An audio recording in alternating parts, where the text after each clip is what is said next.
Welcome to Beyond the Hologram. My name is Sol, and in this video I'll be talking about fear and how to overcome it. So stick around.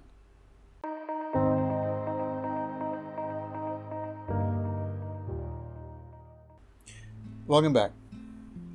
So fear is something we all grapple with at one point or another in our lives. And the main thing is to understand it. It's like, you know your enemy, you know how to tackle it. So let's look at fear for a second. What is fear? Fear can be divided into two major categories. There's the fear of living and fear of dying. These are the two main categories that then a lot of little elements stem from that create fear. Or if you look at fear of dying, it's quite obvious, as the name suggests. We are trying to avoid things that we associate with death, or we fear that we might end up in death. You may have had a traumatic experience with something, and then ever since you have associated a certain action, that association just keeps coming back regarding that action that you fear. And then there's the fear of living, which is probably the biggest one, because most people have experienced fear of the future or fear of the unknown. We all experience uncertainty at some point, and which created fear. And the uncertainty is something that can actually cause us a lot of grief and cause us a lot of anxiety, loss of sleep, and even affect us physically in many areas. And to understand fear, understand where it's coming from, is the first step in order to tackle it. With both categories, fear of living and fear of dying, there's one core that relates to both of them. That is the main reason fears are created, whichever category you're thinking. And that is basically lack of trust. Lack of trust is the main catalyst, if you will, for any kind of fear. And in order to overcome any kind of fear, you will need to recultivate trust in the thing that you fear, and understand it more, and cultivate and regain trust in that thing that you fear. For example, I used to suffer fear of flying for quite a long time. And that's because I had a traumatic experience with flying. And ever since I was associating flying with death. I was on a plane that dropped 1,000 feet, and I could see, I'll never forget the feeling, and could see, the people in front of me just, hitting the luggage compartment overhead, and there was just a big mess. People were screaming. It was, the plane was shaking, and it wasn't a very nice experience. And I remember thinking, we are going down, and that's the end of me. And I could literally see my life flashes in front of me, and that created an association with flying. But since I needed to fly quite a lot, I needed to do something about that fear of flying. And in order to eliminate the fear of flying, I needed to educate myself in order to regain trust in that thing that I was fearing. So in my case, I took courses, I've studied and learned a lot about, aviation and airplanes and how they work, the meaning of turbulence, and, all sorts of, the safety side of airplanes and flying and all that. And that it made me understand airplanes a lot better, and consequently fear them less. So in my case, in order to regain the trust in flying, I had to learn about it and become more familiar with that thing that I was fearing. So the same principle works with any kind of fear.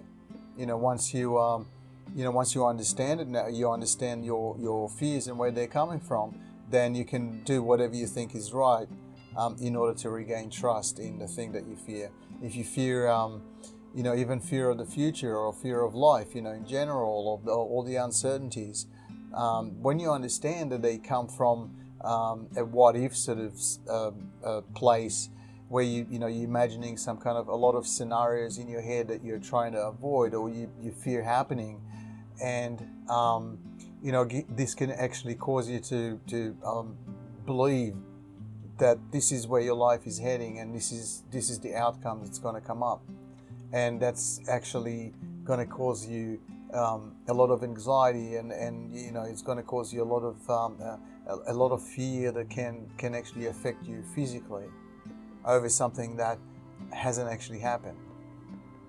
So when you understand that means that you need to regain trust in the process of life. And the best way to do that is to look back at your life and see that things always worked out, and all your fears in the past that never eventuated, and that there was always a solution to the problems that you're having, and the things that you were imagining that were about to happen never actually happened. And so when you go back and you look at your past and how things worked out, then it sort of helps you regain trust in the process of your life, because you need to know that your life is guided and you are looked after. And just because we can't see past and now, and that is the problem, the ego is then trying to step in and give us some kind of an overview of what could happen, which is usually not a very nice thing, not a very nice overview. That's its job, is to tell us that we are screwed and we're going to get in trouble, and no one's going to come and save us. But the truth of the matter is that once you regain trust in the process of life, and you recognize that your fears come from a lot of hypothetical what ifs, and that they're not real and most likely won't happen, then you sort of learn to control it and trust that when the solution needs to come to you, it will come at the right time, as it did in the past. So the main thing to remember is that you are the creator of your fears, and your fears are they're not real. It's not something that you're fearing a boogeyman that doesn't exist. You're fearing something that you cannot see, and you're fearing something that may happen and probably won't happen. You're putting yourself in a dark place that doesn't exist. And when you bring yourself back to the now, and you realize that everything is okay now, and right now where you are, everything is fine, then you stay in that place for as long as you can, while regaining trust in the process that you will be okay in the future. I mean, many times when we encounter a problem or we have some kind of a challenge in our lives, we tend to want to jump in and find a solution ourselves to something that we may not understand, or a certain process that we may not have enough information about. And so that is why we tend to think of the worst case scenario, because there's nothing that can actually balance it out. We don't have an idea what to do, or we don't have a solution, or something or hope, or something that we can sort of lean on and say that, well, if that doesn't happen, then I've got this, or I've got that, or I've got some kind of a contingency plan. Usually it comes from a place where you can't really see what's coming next, and you have nothing to lean on. Then you start painting all these horrible scenarios in your head, and that's because you don't have a trust in a sacred process that has always worked for you up until now, and will continue working for you. You regain trust in that process. You learn to control that monkey mind, your little ego, that little monster that keep trying to get your attention all the time, and you will control it. That is the main element. The same goes with fearing taking a certain action, or fearing trusting yourself, trusting your abilities, trusting your capabilities, and all that. Trusting yourself in general. They're all the same thing. That the things that stops you from going ahead with something, or taking little risks, or going into a venture, or anything that applying for for a big job, your dream job, whatever it is. There's always that the fear that you may not be good enough, or you don't have what it takes, and that is because you lack of trust in yourself.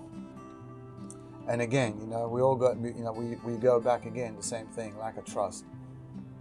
So you need to regain trust in yourself and know and understand that the reason you got that inspiration to go for something, that's because you are perfectly capable of doing that. Your ego will try and tell you that you can't do it, but if you couldn't do something, that you'll never have an inspiration to do something you can't do. And you remember that if you get inspiration and a desire to do something, that your higher self is telling you that you are good enough to do it. And therefore, you regain trust in yourself, and you take that step forward and get past that little paper thin wall that's called fear, which is really a paper thin wall. You just need to take that one little step to get past it, and regain the trust in yourself, and believe in yourself. Believe that you can do it. This is how you overcome any kind of fear. You regain trust in it. You understand it, you regain trust in it, and you learn to control the movies and recognize that all the movies that are going through your head that create that fear are not real. They are not real. And they have absolutely no meaning. And yet, they can have a lot of influence on you, on your actions in your life. So regain the trust again, and understand that sometimes you are not in control, and you're not meant to be in control, and that's okay. Because whenever we always want to be in control, to feel that we got a handle of a situation. And that's another thing, is we don't understand that sometimes we are not meant to have that control. We're meant to relinquish control and just flow. And just understand that sometimes if we can't see the future and you can't see what's going to happen, it's because it's out of your control. So trust. Regain that trust, and know that at the end of the day, you will get to your destination. You will find a solution, or the solution will find you. Whichever way it goes, you'll be okay. And things always work out. If you had a traumatic experience, the same thing. Just tell yourself that this is an effect of a traumatic experience, and if you need to take little steps in order to overcome that trauma, then do whatever is necessary. You're usually facing what you fear, and facing your fears is the antidote to the traumas. So it all boils down to regaining trust. So I hope this helped. I hope this makes sense. And if you like those kind of videos, please hit like, subscribe, hit the notification button. And if you'd like to check my book, The Beggar, I'll leave a link below. It's also a book about, a nice story if you're interested in the workings of the universe. And until next time, take care. Don't be afraid. Remember, fear stands for false evidence appearing real. It only appears real. It's not. Take care. Talk to you soon. Bye.